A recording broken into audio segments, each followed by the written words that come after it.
नमस्कार साथियों, आप सभी का हार्दिक स्वागत है आपके अपने YouTube चैनल कुंडलवाल स्टडी में। इस वीडियो में हम 9 सितंबर 2022 को आरआरबी ग्रुप डी की फर्स्ट शिफ्ट में पूछे गए जीके, जीएस और करंट अफेयर के क्वेश्चन को सोल्व करेंगे। तो चलिए स्टार्ट करते हैं आज का फर्स्ट क्वेश्चन। फर्स्ट क्वेश्चन जो आज फर्स्ट शिफ्ट में पूछा गया है वो है, आज़ादी का अमृत महोत्सव की शुरुआत कब हुई? तो ये हुई 12 मार्च 2021 को। और शुरुआत किसने की? तो ये की है प्रधानमंत्री नरेंद्र मोदी जी ने। कहाँ पे की है? तो ये की है साबरमती आश्रम, अहमदाबाद से। अगला सवाल है, वित्त आयोग के गठन का वर्णन संविधान के किस अनुच्छेद में है? तो वित्त आयोग के गठन का जो वर्णन है वो है संविधान के अनुच्छेद 280 में। और आपसे पूछ ले कि जो 15वें वित्त आयोग हैं इसके अध्यक्ष कौन है? तो वो है एन.के. सिंह। अगला सवाल है, प्रथम औद्योगिक नीति कब लागू की गई है? तो ये लागू की गई 6 अप्रैल 1948 को। किसके द्वारा लागू की गई? तो ये लागू की गई केंद्रीय उद्योग मंत्री श्यामा प्रसाद मुखर्जी द्वारा। अगला सवाल है, 12वीं भारतीय पुरुष सीनियर हॉकी नेशनल चैंपियनशिप 2022 कहाँ पे आयोजित की गई? तो ये आयोजित हुई भोपाल, मध्य प्रदेश में। अब बात करें इसमें विजेता कौन रहा? तो विजेता रहा हरियाणा। और उपविजेता की बात करें तो ये रहा तमिलनाडु। अगला सवाल, मुख्यमंत्री शिशु सेवा योजना किस राज्य ने शुरू की है? तो मुख्यमंत्री शिशु सेवा योजना लागू की है असम ने। अब कब लागू की है? तो ये लागू की है 29 मई 2021 से। अगला सवाल है, विज्ञान और इंजीनियरिंग के क्षेत्र में पद्मश्री किस महिला को दिया गया है? तो जो 2022 में जो पद्मश्री दिया गया है विज्ञान और इंजीनियरिंग के क्षेत्र में, वो दिया गया है सुश्री संघमित्रा बंदोपाध्याय को। और ये कहाँ की रहने वाली है? तो ये रहने वाली है पश्चिम बंगाल की। अगला सवाल है, 21 जुलाई 2022 को सिगरेट और अन्य तंबाकू उत्पादों नियम 2008 में संशोधित नए नियम कब से लागू होंगे?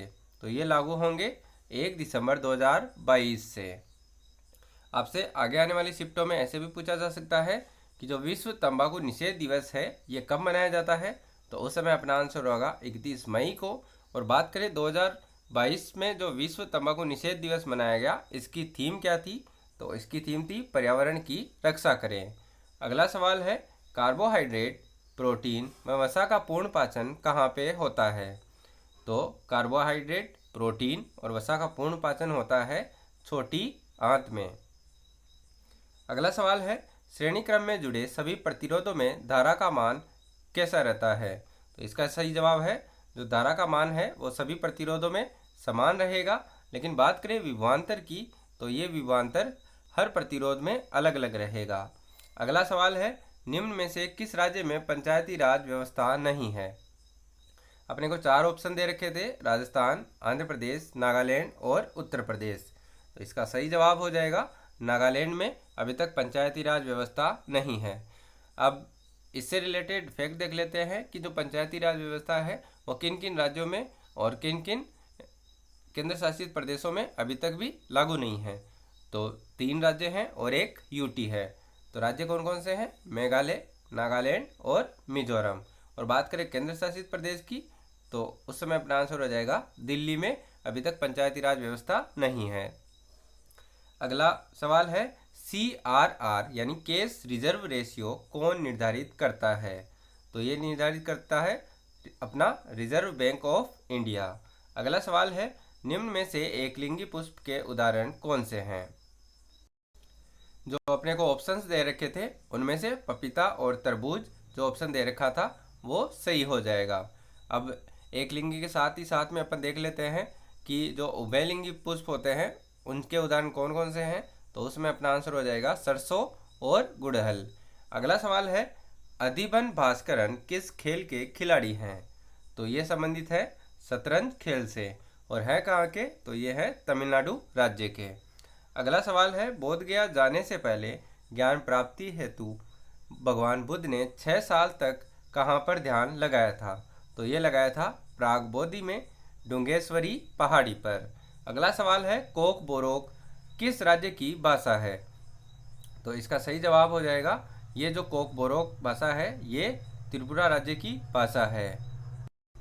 अगला सवाल है, आवर्त सारणी में बाएं से दाएं जाने पर धात्विक गुण पर क्या प्रभाव पड़ता है।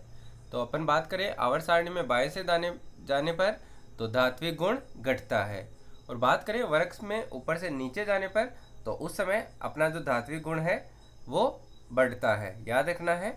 अगला सवाल है मणिकरण भूतापीय पावर प्लांट कहाँ पर स्थित है।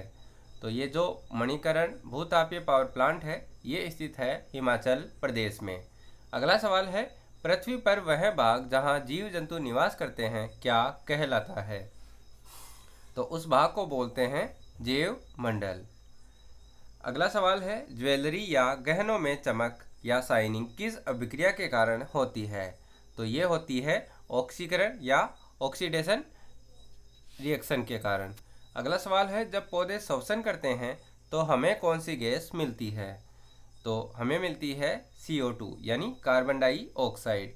और बात करें प्रकाश संश्लेषण की, यानी जब पौधे प्रकाश संश्लेषण की क्रिया करते हैं तो उस समय जो अपने को गैस प्राप्त होती है वो होती है ऑक्सीजन।